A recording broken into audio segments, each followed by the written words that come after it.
Hey there, Wealth Rebels. I am your resident Wealth Rebel, Emma Wright, and I am truly on a mission.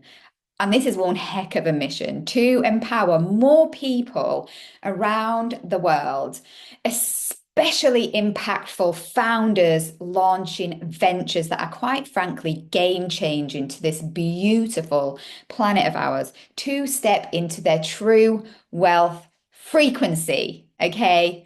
Your true wealth frequency. And today, I want to talk about my own journey towards elevating my wealth frequency because I think that's really important. It helps you to reflect on how I've done it. I would never expect you to do something that I am not truly prepared to do myself. And this is why I share these stories.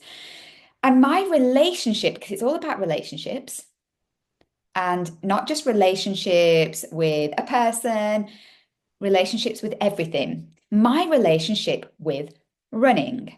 Okay. Running. Yes. When you put your trainers on and you go for a run, or maybe you put your barefoot shoes on, or maybe you just run barefoot like I do a lot down at Saunton Sands. Okay.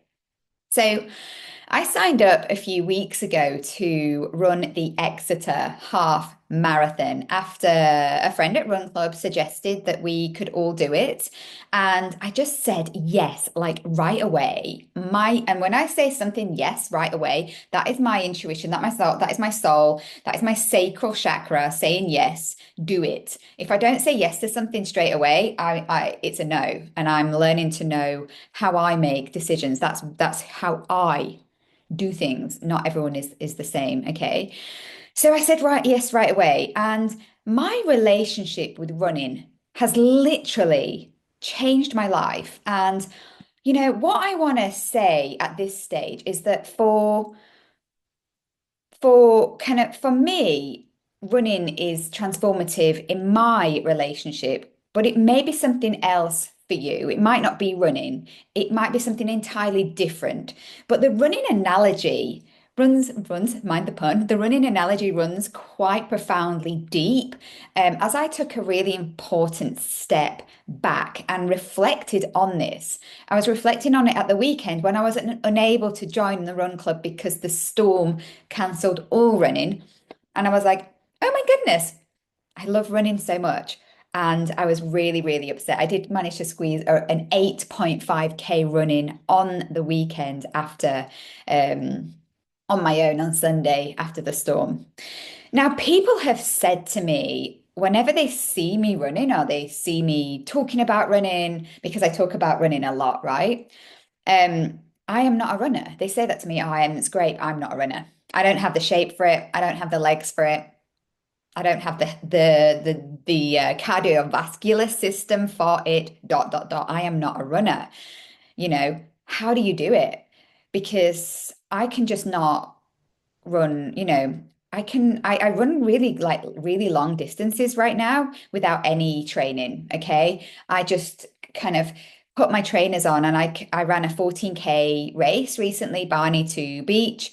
And then I did a 16Ks as a challenge to see how far I could run after signing up to the Exeter Half.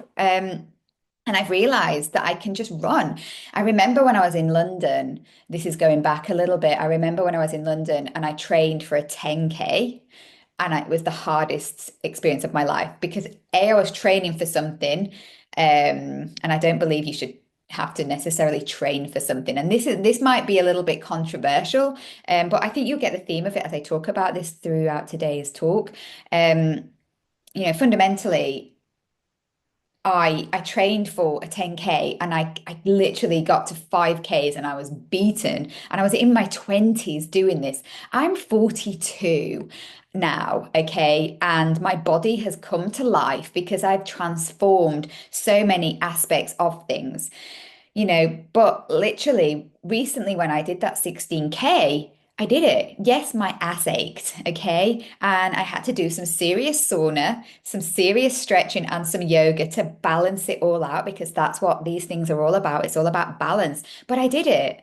And I ran those 16Ks alone on my own, without anybody else to talk to me, to keep me company, which was a really huge, important feat for me. Because one of the things that is really important when I do things, like whilst I love Run Club and I love running in a group, is I want to be able to be independent. Being independent is a huge part of my life path number, my gene keys, my human design, my astrological chart as a Scorpion. Um, Being free and being independent is just who I am at the very core. And I'm really embracing that. It doesn't mean that I always want to be alone. And I love the connection that I get with Run Club, but having the option to go and do something alone is really important. And that's what running gave to me. So when people say to me, I'm not a runner, I'm like, I really resonate with this because if you believe you're not something, you are right. If you say I'm not a runner, you are right. That's correct. If you say anything that you are not, you are right. So just kind of think about that for a minute. I would like you to ponder that right now. And for me, running is something that my soul chose to do. Okay. My soul decided 2 years ago it was going to start running. Now, it's not really something that I super consciously decided. I was in a bit of a life hole. On the outside, I had this amazing business, and I still have an amazing business. I'm very blessed to do what I do. Everything on the outside looked amazing. Okay. To everyone, I have it all, right? I had lost myself. I was deeply, deeply unhappy. You know, Nobody's fault. Nobody's fault. Nobody is ultimately to blame. I don't really believe in blaming and victim energy. I just decided at that moment 2 years ago to start running around my local village in North Devon with my dog Doris before the school run. I did it very, very early. I got up and I went out the door at 7 a.m. And went for my morning run. And I started to do it just for me around the vineyard in the village, the winery. Okay. And I started to do it 1 day a week. It started off as 1 day a week. No matter what, I set myself what I called life-changing goals.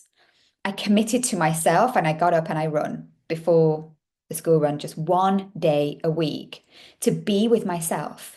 And that was what it was about. It was to be with myself. And I set this goal because I created a 2022 plan and I set some things that I wanted to achieve in order to get myself out of this hole and to find myself again. Okay. And I didn't track it on Strava, even though people kept saying, track it on Strava. I'm like, I do not give a monkey's what Strava says. Like, I don't care how fast I am. I don't care about any of that. I just did it to be with me, to be with myself. And when I started out, it started out, doing it once a week. Once a week became 3 times a week, and I fell in love. Okay, I fell in love with running. I was doing about 30 minutes in the morning, doing 4.5 Ks of running 3 times a week. So much so that when it came to winter time, after 2022, it came to winter time, I literally was digging out my hedge torch that I had from when I looked after my horse. And I would run around with this stupid thing on my head. And I almost got run over every morning by the cars on the lane who could not see me still. And I panicked when I couldn't do it. I would always panic when I couldn't run. It became a part of me. And bit by bit on those runs, I spent time with myself. People would ask, like, you're so fast. You race up the steep hill. The station hill in my village is really, really steep, and it's the last part of the run. I could never run like that. You're so committed. And I'd just say, at the time, I would say I wasn't a runner either. I still was holding on to that belief that I'm not a runner because I'd said that too my whole life. I'm not a runner. But look at me now. I am committed to myself because I found something that I love. I found me. Running is as much about running as it is about finding me. Isn't that profound? Okay. The duality of it as well, because we are in a world of polarity, right? This planet has a positive and a south. When you look at the astrological charts, I've been reading this great book about astrology over the weekend. Thank you, Sarah, my beautiful hairdresser, that introduced me to that. Okay. Um, the six star signs, the six negative, six positives. We are a world of polarity and duality. And the duality of this story is that where was I running to? You know, when you look at running, you seem to be running to something or to somewhere. I was running around in circles, right? But I wasn't running to or from anything. I was just running to be. And I talk about beingness all the time, right? All of your life. If you are looking for happiness, or if you're looking for love, or if you're looking for anything, right? You are looking and searching. You need to be with yourself and stop searching and chasing and running after things. I was running to be with myself. Okay. And now running is one of the loves of my life.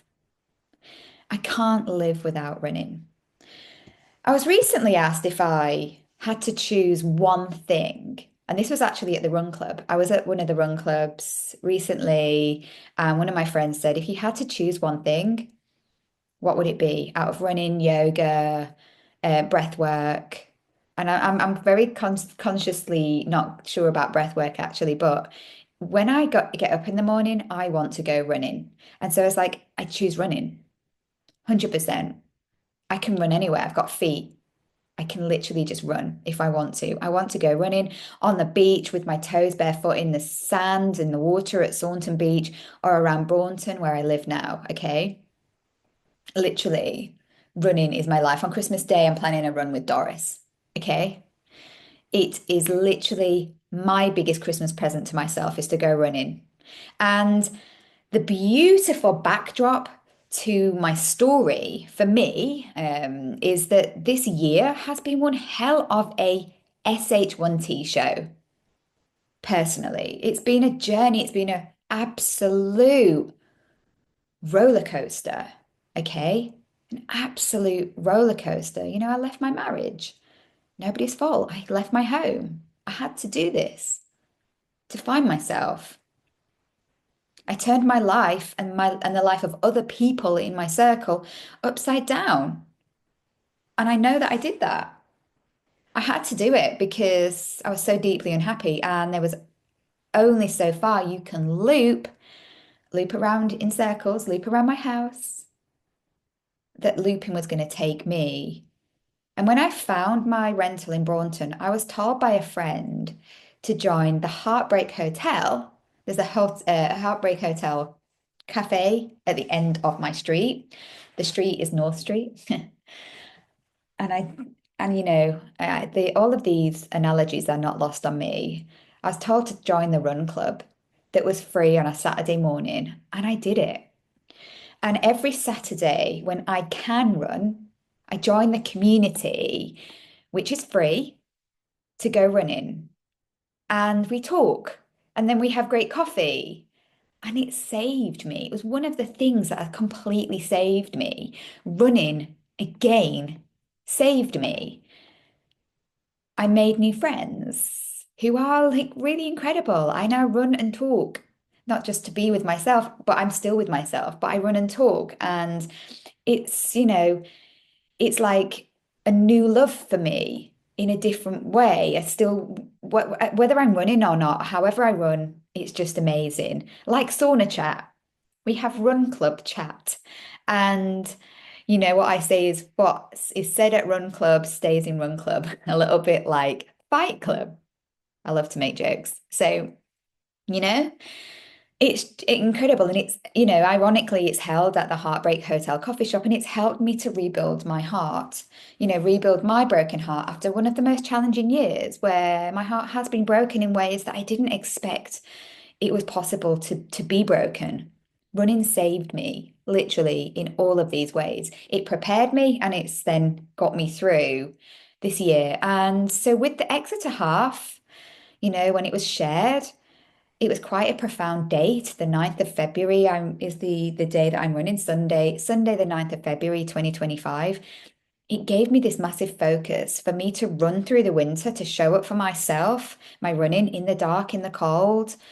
As I spend my first winter living alone in Braunton, alone half the time with my children, but alone, 50% of the time. But the 9th of February also marks new beginnings. Numerology that day is numerologically number one. It's new beginnings. It's part of my new adventure, right? And it has quite a profound meaning for me this day personally, because it's taken the focus off of the day before, which marks something else for me. And it's part of me symbolically running into the next phase of my life. And I don't train for anything anymore. I don't train. I do everything because I love it. And I can't wait to run this race next year and to see what is going to start to grow for me. So I just ask yourself one simple reflective question after you've listened to me talk about running is this: where are you running to? Are you running in loops? Where are you running to? Just ask yourself that one really simple reflective question. And send me a message here. Email me at emma@starwellstrategicplanners.com. And if you know someone who needs to hear my story, maybe someone that is looping, someone that is struggling, someone that needs to really think about where they're running to, it doesn't matter whether they're a runner or not. Okay, this is just the analogy of it.